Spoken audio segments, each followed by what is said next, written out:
There's a delicate dance that every great teacher learns to master. The dance between helping and overhelping, or between guiding and controlling, or better, between scaffolding and spoon feeding. In the world of language education, this dance defines not only how students grow, but also how they come to see themselves as capable, independent learners. Today, we're going to dive into this very balance. How scaffolding, when done right, empowers learners to stand on their own, and when overdone, can quietly rob them of that power. So, sit down comfortably, get your coffee, and let's get started. Woo! Let's go!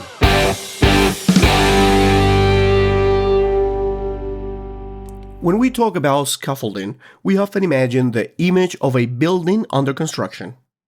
Temporary support structures that hold everything in place until the foundation and walls are strong enough to stand alone. Once the building is ready, the scaffolding comes down, leaving something solid, something lasting. That's exactly what good teaching does. Scaffolding provides just enough support for students to succeed, but not so much that they become dependent on it. Let's go back to the roots of the concept. Jerome Brunner, one of the most influential educational psychologists, introduced the term scaffolding in the 1970s. Way back. Inspired by Vygotsky's theory of the zone of proximal development. Brunner described scaffolding as the process of adjusting the level of supporting to suit the student's current level of performance. The zone of proximal development, or ZPD, represents the sweet spot of learning, what a learner can do with guidance, but not yet independently. It's the bridge between I can't do it yet and I can do it on my own. Now, imagine a child learning to ride a bicycle. You start by holding the seat, steadying them as they wobble and find their balance. Over time, your hand loosens. You let go for a few seconds, then longer, until the day comes when they ride away, free, confident, and unaware of when exactly your hand stopped supporting them. That invisible moment of letting go is the essence of scaffolding. It's not about perfection or protection. It's about trust. Trust in the learner's capacity to grow. In language classrooms, scaffolding takes many forms. It might be sentence starters, visual aids, guided questions, modeling, peer collaboration, or structured feedback. These are not shortcuts. They're cognitive ramps that lead students from comprehension to production, from imitation to originality. The problem arises when these ramps become permanent crutches. When we give so much that students never feel the need to think, struggle, or reach. Over scaffolding is one of the silent killers of learner autonomy. You see it when teachers constantly translate for their students instead of encouraging them to infer meaning. You see it when teachers pre-teach every single word in a text before reading, robbing learners of the thrill of discovery. You see it when feedback becomes rewriting rather than guiding. The intention is always good, to help, but the outcome often backfires. I've seen this countless times in classrooms around the world.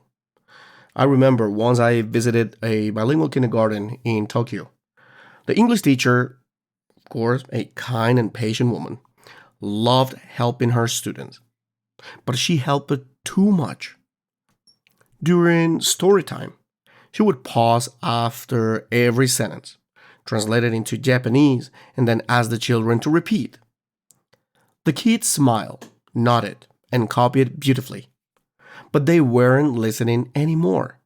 They knew she would give them the answer. When I asked one of the children later what the story was about, she couldn't recall. She only remembered the sound of the teacher's voice. Scaffolding, if we think about it deeply, is not just about support. It's about timing and fading. It's the art of knowing when to help and when to step back. When teachers step in too early or stay too long, they interrupt the learner's natural cognitive struggle. And that struggle is the crucible of growth. But how do we know how much scaffolding is enough? The answer lies in observation and sensitivity. Effective scaffolding starts with careful diagnosis, knowing where your learners are, what they can do independently, and what they can achieve with a nudge. It requires reading their frustration not as a failure but as a feedback. Too much frustration means they're drowning. Too little means they're not challenged. The teacher's role is to keep them in that dynamic middle, the zone of productive struggle. Let's take an example from language production. Imagine you're teaching essay writing to intermediate ESL students. Instead of giving them a full model essay and asking them to imitate it, try scaffolding the process. Start with brainstorming. Guide them to organize ideas around a topic. Then, move to structure. Co-create an outline together. Next, focus on paragraph writing. Perhaps writing one together and asking them to write the next independently. By the time they reach the full essay, your scaffolding has gradually faded. You've built independence step by step. This gradual release of responsibility model, often summarized as I do, we do, you do, perfectly embodies scaffolding. It begins with modeling teacher demonstrates, followed by share practice, meaning teacher and students collaborate, and ends with independent application, which means students perform on their own. It's a powerful framework, not just for writing, but for speaking, listening, reading, and even grammar learning. In speaking practice, scaffolding might look like structured dialogues before free conversation. In listening, it might be pre-listening prediction or visual organizer task. In grammar, it could be sentence frames that slowly give way to freer expressions. The key is that support decreases as competence increases. And there's another layer to scaffolding that's overlooked, the emotional one. When learners feel supported, they take risk. When they trust that failure won't be punished but explored, they try. This emotional safety is a form of scaffolding. It's not about correcting every mistake. It's about creating an environment where making mistakes is part of the process. As educators, we sometimes forget that learning is messy. It's non-linear. It's frustrating, but it's also beautiful.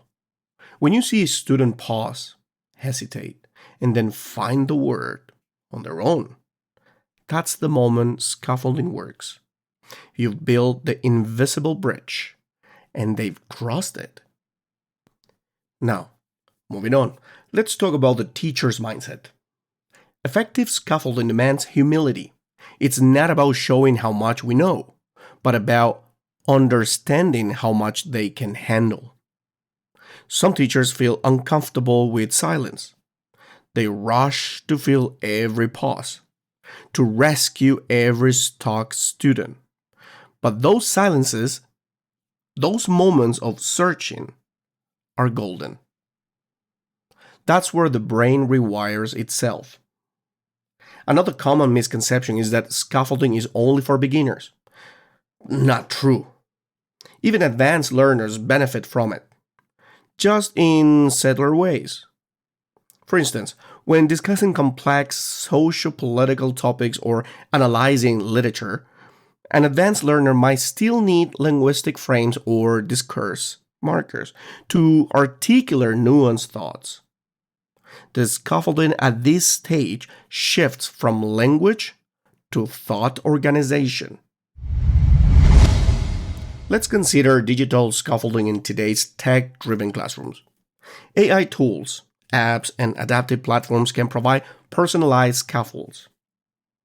Hints, feedback, and resources tailored to each learner's needs. But again, the same danger lurks: overdependence. If learners begin to rely entirely on translation tools, grammar checkers, or AI tutors, they lose the ability to self-monitor.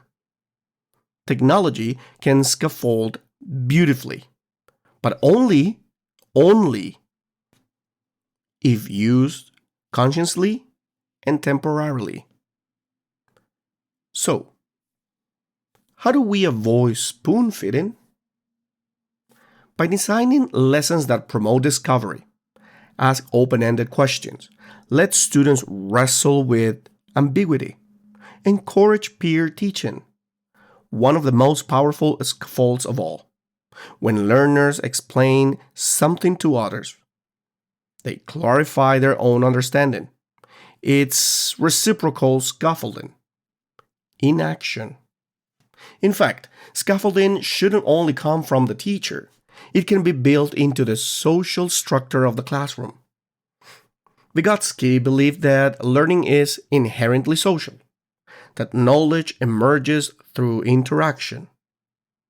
In group activities, stronger learners can help weaker ones through dialogue, modeling, and shared tasks.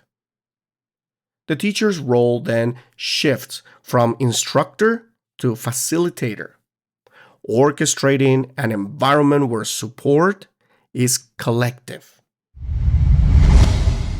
Now, let's reflect on what happens when scaffolding goes missing. Without support, learners may feel lost, frustrated, or disengaged. They might memorize without understanding or give up altogether. But when scaffolding becomes a permanent fixture, they lose initiative, curiosity, and the courage to fail. The balance between these extremes defines great teaching. Think of it as building a ladder that's tall enough for students to climb, but not so tall that they never reach the top. Each rung represents a step they can master before moving up. As they climb, your role as a teacher is to remove the lower rungs gradually, getting them rely on their strength and balance. Every educator who has practiced scaffolding well knows that moment of quiet pride when you realize your students no longer need you for that task. It's bittersweet, but it's the proof of true teaching. Our job isn't to create dependency, it's to create independence.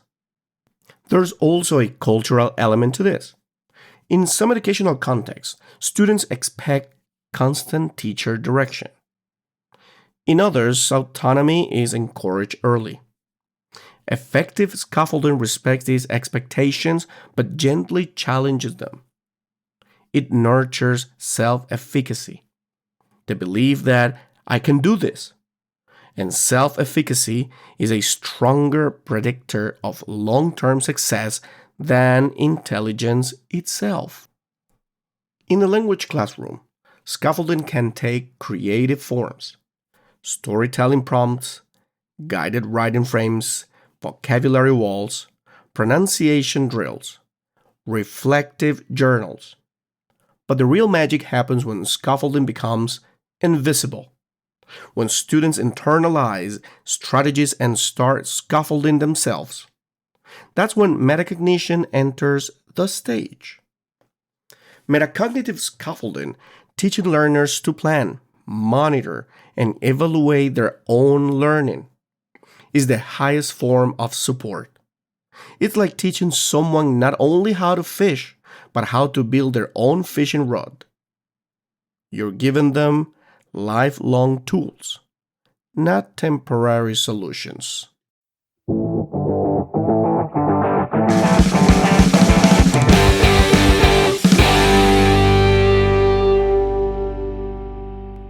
Ultimately, scaffolding is an act of respect. It respects the learner's process, the pace of growth, and the dignity of effort. Spoon feeding, by contrast, assumes incapacity. It steals agency. One empowers, the other diminishes. So, the next time you're in a classroom, pause before stepping in. Ask yourself, is this the moment to help or the moment to hold back? The answer will define not just your lesson, but your learner's future autonomy. Because real learning is never about giving answers. It's about helping students build the confidence to find them. And until next time, keep building bridges, not cages.